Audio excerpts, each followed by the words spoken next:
President of the Senate, Senator Godswill Akpabio, has said that the 2022 Electoral Act will be amended for the inclusion of statutory delegates in political parties' primaries, slated for next year ahead of the 2027 general election. He disclosed this in Abuja while having in audience the national leadership of the Nigerian Bar Association.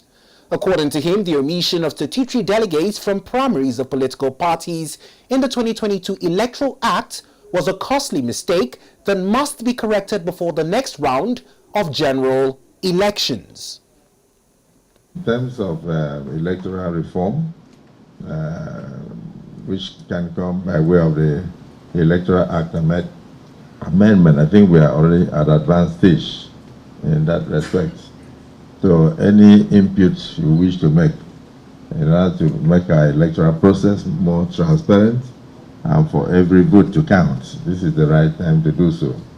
Because shortly after this, anything we do, Nigerians will say because election is coming. They will not remember that there were defects in the last Electoral Act that was amended.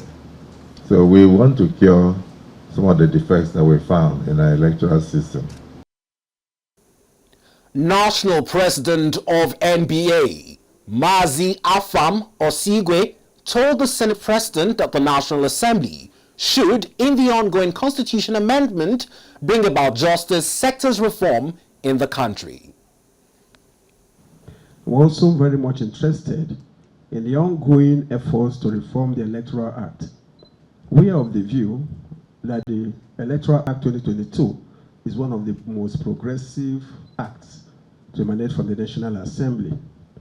And even though some of the judicial interpretations of some of the sections may have given room for some ambiguity and uncertainty in what the position of the law is, we feel that this further attempt to amend the Act will provide an avenue to right some of these misconceptions and some of these provisions, the interpretation of which has created some uncertainty and difficulty in implementation.